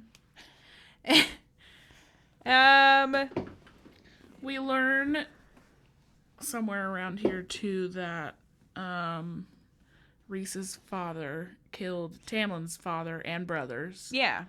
Yeah. Which is, a weird... connection. Maybe that explains why they hate each other so much. And yeah, they have some weird grudges. There's some weird tension it's never there. Fleshed out, so... Yeah. But that does seem like a villain origin story. Yeah, for sure. Between them. Some sort of tension. But then after all this goes down, we get to the third trial, man. The third freaking trial. It's so intense. I know, I can't. I cannot. I cannot. Yeah. Come in, Martha's like, the riddle yet? And she's like, no, bitch. No. And what's this trial? Yeah. It's freaking Well, essentially, Feyre's got to stabby stab some 3 fairies. Yeah. Right in the heart. Right in the heart. They've all got hoods on. Mm-hmm. She gave them ashwood daggers, Martha did, and is like, you know, if you can kill these 3, then you prove your love. You prove your love. And you've already killed Faye, so it shouldn't be that hard, and is like taunting her. Yeah. I don't even know what I would do in that situation. Because on one hand, you're killing 2 people, right? That's going to stick with you forever. 3. 3 right? people. 3 people. That's going to stick with you forever. On the other, you would be saving, like, an entire species. There's other Fae. But like, an entire... 7 courts of people. Yeah. You'd be saving a whole bunch of people, more than just the 3 that need to be murdered. Right. So that's, like, gotta be fucked up. Yeah. Conflicting. I'm like, in my head, I'm like, but who am I to decide that these 3 people are worth the sacrifice for that? Like, yeah. Or worth less than everyone else. Yeah. I mean, in that position, you literally have no other choice. Yeah, you don't have a to choice. go one way or another, and either she dies and the court remains enslaved. Yeah. All the courts do, or she murders 3 people. Yeah. That's fucked up. So fucked up. When we got back to this part, I was like, oh, no. I know. I cannot imagine. Yeah. And I forgot all about this. Yeah, same. Until I started reading it, and then I was like, oh no, I remember everything now. I know. It's bad. So I, in fact, did not remember everything, but yeah. I remembered most There's things. lots of things. But she goes and kills the first guy who's like, begging her. Please don't do this. Begging her, yeah. And then the second phase, and of course they take the hoods off before she kills them. Of course. So it's extra personal. Yeah. And they make her grab a new dagger for each person. Yeah. Which has got to be like, you have to make the decision over and over again. And then the second lady is like praying, but also looking at Feyre like, just do it. You need to do this is what that vibes were. Yeah. Like, just kill me. Yeah, she was definitely like, sacrifice me. Yeah. Save my family and my people. Like, and of course the families and stuff are just in the crowd, wailing. Yeah. Oh my God. I cannot imagine. But then. So brutal. But then. Number 3. Hood comes off, and lo and behold, it's little Tam Tam. Little Tam Tam. Of course, Martha would pull something like that. Of course. But at the beginning of this, we walk in, we being Feyre. All of us. And Tam is sitting next to Martha. Yeah. So Feyre's like, what the heck? Looks over. Just kidding. It's Theodore. I know. The shiesty bitch. Friggin' Martha. And yeah, so she's like, oh man, I mean, I literally am doing all of this to save Tamlin, and now she wants me to kill him to save everyone else. And I know that there's a lot of other lives on the line, but she's like, this defeats the entire purpose. Right. How am I supposed to kill this man that I love? But then does some weird reflecting and recollecting, and suddenly finds the answer. Yeah. Buried in all of their interactions. Tamlin's got a heart of stone. A heart of stone, which apparently was dropped several times. Apparently. And Alice told her to listen. And so she's like, oh yeah, Alice was like, listen and she's to like, yourself or whatever. She just listen to your heart, listen to your mind. No, I'm pretty sure she just said listen, period. Okay. With no other context. Well, and I think this was the part of the curse that they couldn't talk about. Yeah. Is that he had a stone heart, and she puts these pieces together like randomly. Like the Ator had mentioned, you may have a heart of stone. And Tamlin made sure that she heard the conversation with the Ator, even though he was. So he's like planting seeds. Yeah. They made sure to leave windows open when they were talking about things. Right. If I were in the situation, there was no way in hell that I would come to that. Absolutely not. She's like, let me filter through every conversation I've ever had. I forgot the last 10. Well, and I'm sorry, but Feyre's dumb. Like, yeah, how'd you come to this? That's very unrealistic. You can't read, but you can think of that. While faced with having to kill all these people. I know. Like, no. Right. Plot hole. It's insane. And it feels very like Band-Aid. Like, you know, we have all these crazy problems, and now Tamlin, of course, is the one to die, so how can we make it okay? Yeah. Which, no shade. I get it. And it just didn't feel like it was intentional until the end. Like, it was... She was like, gotta come up with something. Yeah, it might be that. What did I say a few times in the conversations? I mean, I'm sure there was purpose behind it, but nonetheless, it felt forced. So she goes and stabs him right in his stone heart. Yeah. And it's stone. And she's like, and it's like, clink, clink. Comes out chipped. Stone. And he's like, yeah, I'm chill. Starts healing. Actually, he's healing very slowly. Yeah. Because the magic Amarantha has not lifted anything because she's a conniving, evil little woman. Right. Back to the whole Feyre wasn't thorough. Yeah. With this bargain, because she's like, well, I'll do it when I want to. The riddle said immediately.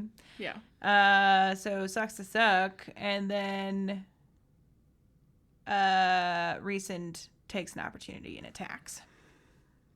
And fails. Well, actually, Martha starts, beating the shit out of Feyre. Oh, just breaking with her mind, right? She's like, she's not even touching her. Yeah. And she's like, say that you don't love him. Like, it was all a lie, essentially. And Feyre won't. And so she just is, like, brutalizing her. And so Rhys steps in and starts trying to attack. But then she, throws him against a wall and keeps bludgeoning him. And then he tries again. And yeah, all these crazy shit. And so Feyre's, like, sobbing and having this horrible revelations and, like, just about to die. While her body is being broken. Yeah, completely broken. She comes to the conclusion that love is the answer. Love is the answer to the riddle. Okay. Listen, it's a bit cheesy. It is. I still love this book, but I'm like, God damn, of course that's the freaking answer. Yeah. Like, love is all you need, and my love is going to survive at least, but I'm dead, and all these things. And then, of course, solving the riddle breaks the curse immediately. Yeah. But not before Amarantha snaps Feyre's spine and kills her. Oh, yeah. Yeah. Feyre's completely broken on the floor. Dead. Yeah. And when she solves the riddle and everything's released, she's, like, peering through someone's eyes at that point. Mm-hmm. Someone else's eyes. Mm-hmm. So who else? Oh, who could it be? But the man with the eye on the palm. Yeah, but Sir Dark Spooky Guy over there. Daddy Rhys. Yeah, so she's watching through Daddy Rhys' eyes. As freaking Tamlin kills Martha. Yeah. Finally. Yeah, brutally.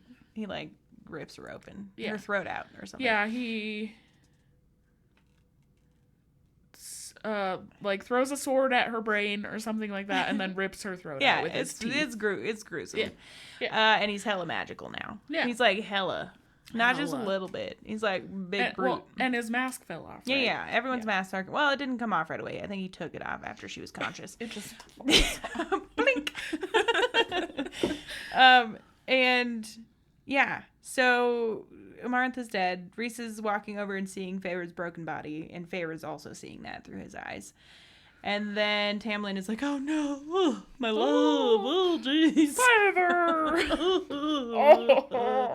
Picks her up. And then...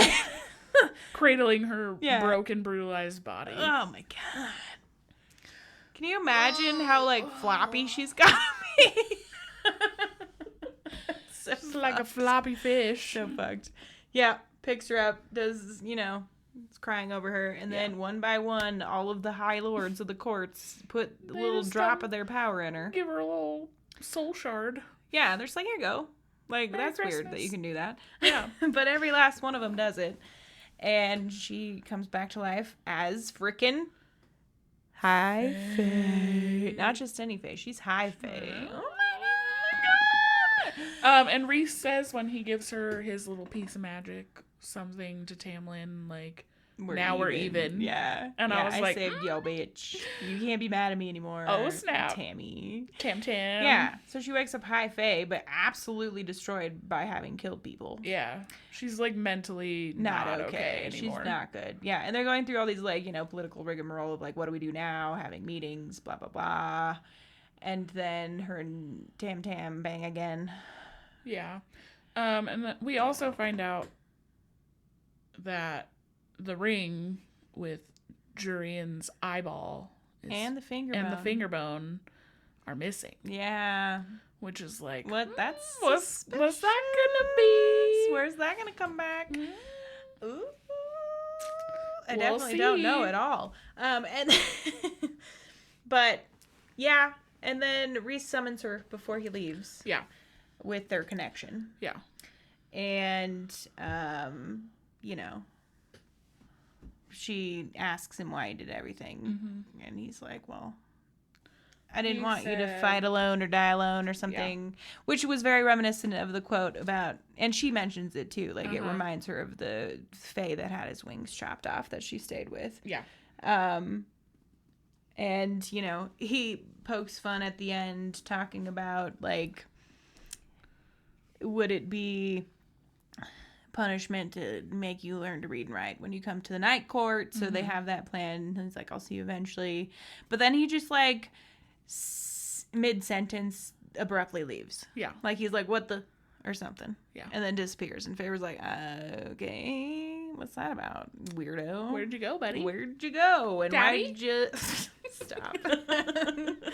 So he just, like, abruptly leaves with no notice after, I guess, having said goodbye. But they, like, are saying something. And he just goes. He leaves. Yep. And She dips. she's confused. And then they go back to Spring Court. And Alice is there with the kiddos. Yeah. Which is cute. I I love know. that. I'm glad that they survived and stayed in the court. Yeah. That was a wild ride. The 24 chapters of actual insanity. I know. It Like, was as soon as such the an second information half. dump. We literally constantly. have talked about it for an hour and a half. Yeah. There's a lot to talk about. There's so so that's much. okay. That was wild. Yeah. Especially on a reread, and so much went down. I would love to Yeah. hear your thoughts on all of this, you guys. Yeah. Please let us know. Yeah, we would love to hear it. Do we want to do a review here or save it for Tiki Talkie if you want to hear our stars and reasons why? I don't know. What do you think? We did say we do book reviews here. We did. So Let's do it. Let's review. what would you rate this? I don't know. The first time I read this, I gave it a 5-star. I honestly think this time around I'm gonna have to do like a 3.5, man. Yeah. I love it. Like, I love this book, but there was just like some of the writing was a little like, Yeah, I feel like same. Similarly, I gave it a 5 the first time I read it. Probably because like it is a very fun story. absolutely, yeah. But having reread it, I was way more critical. I think I said Yeah. that to you earlier today. And I love it. I still think it's great, but I do feel like I don't know. It's just a little more, I don't know. I feel like part of the writing, part of the like connections across the whole book is like loose to me. Like Yeah. it isn't super solid in the way that it's built out. And it feels just like an information dump. Like you have this whole half of a book literally where nothing really happens. Yeah. It's building up to something. And then in one chapter, Alice just like blows it all up Yeah. and is like, actually, none of that's true. Here's Yeah. what's going on. And I feel like the whole Amarantha Under the Mountain situation could have maybe been fleshed out more, like more I agree. interaction with Yeah. Feyre and Amarantha and Rhys even, like Yeah. just give more time to that piece of it, because obviously the second half of the book was like way more intense and had more to offer than just like, oh, we're gallivanting all merrily through a spring court. And I don't know, it's good. I still like it. Yeah, I feel like we could have taken like half of the first section, like our first episode, out Yeah. and filled it in with stuff that we just read Yeah.